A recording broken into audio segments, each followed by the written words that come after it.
அஸ்ஸலாமு அலைக்கும். Welcome to Hiace recipe. நீங்கள் எல்லோரும் நல்லா இருப்பீங்கன்னு நம்புகிறேன். நானும் நல்லா இருக்கேன், அல்ஹம்துலில்லாஹ்.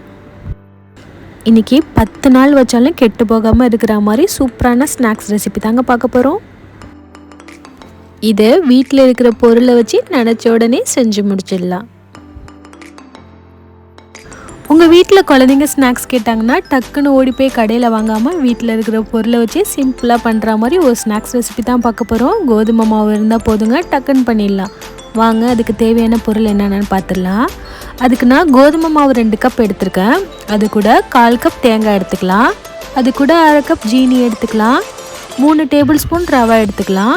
அது கூட 2 டேபிள் ஸ்பூன் வெள்ளை எள்ளு எடுத்துக்கலாம். அது கூட 1/2 டீஸ்பூன் சால்ட் எடுத்துக்கலாம். 1/4 டீஸ்பூன் பேக்கிங் சோடா எடுத்துக்கலாம்.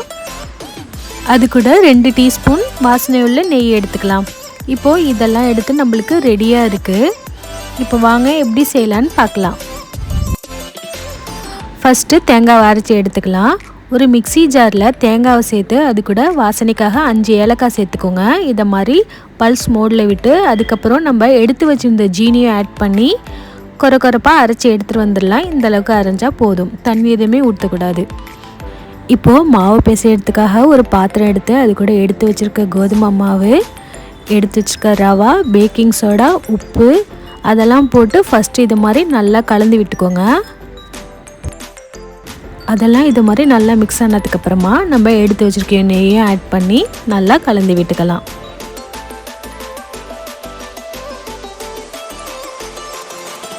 நீங்கள் நெய்யெல்லாம் ஊற்றி நல்லா பிடிச்சி பார்க்கும்போது மாவு நம்மளுக்கு டைட்டாக இருக்கிற மாதிரி இதை மாதிரி இருக்கணும். அப்போ தான் நம்மளுக்கு நெய்யோட அளவு கரெக்டாக இருக்குதுன்னு அர்த்தம். இப்போது அடுத்த ஸ்டேஜாக நம்ம எடுத்து வச்சுருக்க எள்ளையும் ஆட் பண்ணிவிட்டு அது கூட நம்ம மிக்ஸி ஜாரில் அடித்து வச்சுருந்தோம்ல தேங்காயும் ஜீனியும் அதையும் ஆட் பண்ணிக்கலாம். இப்போது நம்ம ஆட் பண்ணுறது எல்லாத்தையும் ஆட் பண்ணியாச்சு. அது கூட நம்ம இப்போது தண்ணி மட்டும் சேர்த்து நல்லா சப்பாத்தி மாவு மாதிரி பனஞ்சு எடுக்க போகிறோம். தண்ணி ரொம்ப சேர்த்து பனைஞ்சிடாமல் கொஞ்சம் கொஞ்சமாக சேர்த்து நீங்கள் சப்பாத்தி மாவிட கொஞ்சம் லைட்டாக திக்காக இருக்கிற மாதிரி பனஞ்சு எடுத்துக்கோங்க. ரொம்ப தண்ணியாக இருக்கக்கூடாது. நீங்கள் ஒரேடியாக தண்ணி சேர்த்துட்டிங்கன்னா உங்களுக்கு தண்ணியாக போயிடும். அதனால் கொஞ்சம் கொஞ்சமாக தண்ணி ஊற்றி இதை மாதிரி திக்காக பனஞ்சு எடுத்துக்கோங்க. நம்ம அழுத்தம் கொடுத்து பனைய மாவு நம்மளுக்கு இலகி வரும். அதனால் கொஞ்சம் கொஞ்சமாக தண்ணி ஊற்றி இதை மாதிரி அழுத்தம் கொடுத்து இதுமாரி சப்பாத்தி மாவு மாதிரி பனைஞ்சி ஒரு மூடி போட்டு 10 நிமிஷம் மட்டும் ஊற வச்சு எடுத்துக்கோங்க. 10 நிமிஷத்துக்கு அப்புறம் தொட்டு பார்த்தா இது மாதிரி சாஃப்டாக வந்திருக்கும். அதை திரும்பியும் நல்லா ப்ரெஸ் பண்ணி இதை மாதிரி நல்லா பனைஞ்சி எடுத்துக்கோங்க.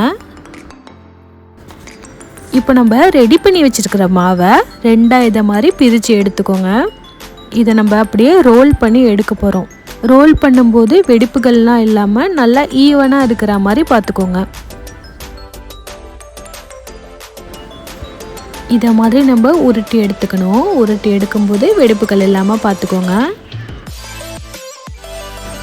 இப்போ நம்ம 2 பக்கமும் இதை மாதிரி சரிசமமாக இருக்கிற மாதிரி பார்த்துக்கலாம். இதை நம்ம இப்போது கத்தியை வச்சு எந்த ஷேப்பில் வேணுமோ அந்த ஷேப்பில் கட் பண்ணி எடுக்க வேண்டியதுதான். பாருங்கள், இதை மாதிரி ஈஸியாக நம்மளுக்கு கட் பண்ண வரும். அதை மாதிரி நம்ம எல்லாத்தையும் கட் பண்ணி எடுத்துக்கலாம். நீங்கள் இதை மாதிரி ஸ்நாக்ஸ் செஞ்சு ஸ்டோர் பண்ணி வச்சுக்கிட்டிங்கன்னா ஸ்கூலுக்கு கொடுத்து விடுறதுக்கு உங்களுக்கு ஈஸியாகவும் இருக்கும், அதே சமயம் ஹெல்த்தியாகவும் இருக்கும். இதை மாதிரி நம்ம மீதி உள்ள மாவுலையும் கட் பண்ணி எடுத்துக்கலாம். எவ்வளோ அழகாக இருக்குது பாருங்கள் பார்க்குறதுக்கு. எல்லாமே ஈவனாக ஒரே ஷேப்பில் வந்திருக்கு. அவ்வளோதாங்க, நம்மளுக்கு இப்போது இது ரெடியாக இருக்குது. இதை நம்ம அப்படியே எண்ணெயில் பொரித்து எடுக்க போகிறோம். ஒரு பேன் வச்சு அதில் பொரிக்கிற அளவுக்கு எண்ணெய் ஊற்றிக்கலாம். எண்ணெய் ஹீட் ஆனதுக்கப்புறமா நம்ம ரெடி பண்ணி வச்சுருந்த ஸ்நாக்ஸை அப்படியே எண்ணெயில் பொரித்து எடுத்துக்கலாம். நீங்கள் ஹை ஃப்ளேம்லேயே வச்சு பொரித்து எடுக்காமல் மீடியம் டு ஹை ஃப்ளேமை மாற்றி வச்சு பொரித்து எடுங்க. அப்போ தான் நம்மளுக்கு உள்ளாரெல்லாம் குக் பண்ணி நல்லா க்ரன்ச்சியாக உள்ளாரையும் வெந்திருக்கும். இது செய்கிறதுக்கு மேக்ஸிமம் ஒரு 1/2 மணி நேரம் தாங்க தேவைப்பட்டுச்சு. ரொம்பவே ஈஸியாக இருந்துச்சு செய்கிறதுக்கு. அதனால நீங்கள் கண்டிப்பாக செஞ்சு பார்த்துட்டு எப்படி இருக்குன்னு கமெண்டில் சொல்லுங்கள். இதை மாதிரி நம்ம 2 சைடும் திருப்பி போட்டு வேக வச்சு எடுத்துக்கணும். நீங்கள் மைதா மாவில் செய்யாமல் இதை மாதிரி கோதுமை மாவு வச்சு செய்யும்போது ரொம்பவே ஹெல்த்தியாக இருக்கும். அதனால் நீங்கள் இதை மாதிரி தாராளமாக செஞ்சு உங்கள் பசங்களுக்கு கொடுக்கலாம், நீங்களும் சாப்பிட்லாம்.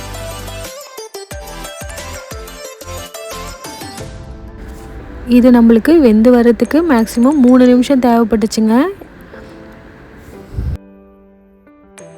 இப்போ பாருங்கள், நல்லா கோல்டன் ப்ரௌனில் வெந்து நல்லா சூப்பராக எல்லாமே வெந்து வந்துடுச்சு.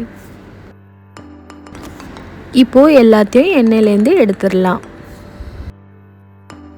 நான் சொன்ன அளவுகளோட அப்படியே நீங்கள் ட்ரை பண்ணி பாருங்கள். வெடிப்புகள் இல்லாமல் வந்திருக்கு பாருங்கள். அதே அளவுகளோட பண்ணால் உங்களுக்கும் பர்ஃபெக்டாக கிடச்சிரும்.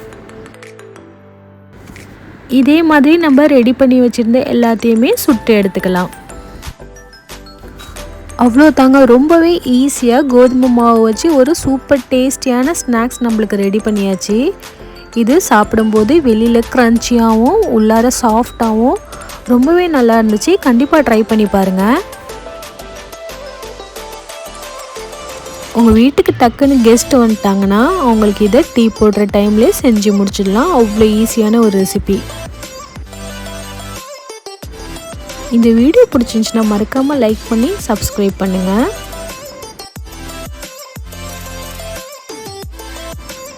இதை மாதிரி நெக்ஸ்ட் ஒரு இன்ட்ரெஸ்டிங்கான வீடியோவில் நம்ம மீட் பண்ணலாம். இந்த வீடியோ லாஸ்ட் வரையும் பார்த்ததுக்கு தேங்க்யூ.